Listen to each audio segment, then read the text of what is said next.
مجھے آج بھی یاد ہے، اکثر ابو بولتے تھے نا کہ بیٹا ایک کام لائف میں نہیں کرنا کبھی بھی، وہ یہ ہے کہ غرور، گھمنڈ کبھی نہیں کرنا لائف میں۔ وہ کہیں جا کے پیچھے میرے دماغ میں بات بیٹھ گئی تھی، لیکن جب یہ لائف میں آگے بڑھتا رہا، چلتا رہا، تو وہ پھر ریپیٹیشن کی وجہ سے انسان کو پریکٹیکل ایکسپیرینس ہوتا ہے تو اس کی ویلیو پتہ چلتی کہ اس بات میں کتنا وزن تھا۔ آپ ایک مثال لے لینا، ہم لوگ ایشین میں ایک پرابلم ہے، اگر لینگویج فار ایگزامپل ہم جب انگلش بولتے ہیں ہمارا ایکسنٹ تھوڑا سا ڈفرینٹ ہوتا ہے، تھوڑا سا ڈفرینٹ ہوتا ہے، ان کی طرح نہیں ہوتا ہے، بڑا ڈفرینس آتا ہے۔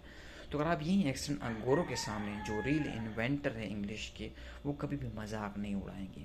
لیکن ہمارے ایشین میں کوئی لڑکے ایسے ہوتے ہیں جس کی انگلش بڑی ٹاپ ہو جاتی ہے، ان لوگ کوچز میں پڑھ لیتے ہیں، ان کو ایک ایکسنٹ آ جاتا ہے کہ آئی نو دا ایوری تھنگ، تو وہ لوگ پھر مذاق اڑاتے ہیں، وہ بولتے ہیں کہ because I am the best, تو مذاق اڑاتے ہیں کہ بھائی یہ کیا بول رہا ہے، یہ کیا بنگ بنگ کر رہے ہیں، اس کی تو سمجھ آ کے نا انڈرسٹینڈ واٹ یو آر سینگ۔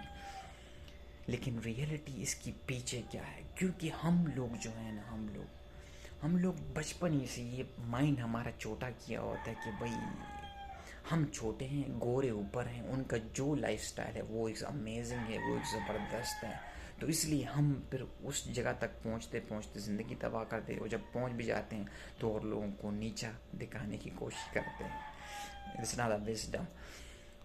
تو اصلی جو مین مقصد ہے، دیکھیں ہماری لینگویج کتنی پیاری، اردو، ہندی، بنگالی، نیپالی، مطلب کتنا یہ لوگ جب بولتے ہیں ایک اپنا ہی اثر ہوتا ہے، ایک اپنائیت کا مزہ آتا ہے، ایک دل کرتا ہے کہ یار دیکھو یہ میری بات کر رہا ہے۔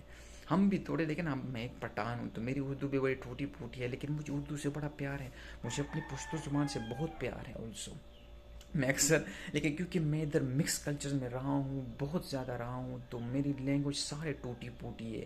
انگلش دیکھ لیں، پشتو، اکثر امی سے بات، امی بولتی کیا بول رہے تم، سمجھ نہیں آ رہی، تمہیں پشتو بھی نہیں آتی ہے۔ تو یہ وہ چیز ہے کہ میرے دوست بھی بولتے ہیں کہ یار کیسے، لیکن مین مقصد میرا کیا ہے بولنے کا، کہ ہمیں کبھی بھی گھمنڈ نہیں کرنا چاہیے، کسی مقام پہ بھی پہنچ جائیں، کسی حال میں پہنچ جائیں، کیونکہ یہ بہت ہی ڈینجرس ہے۔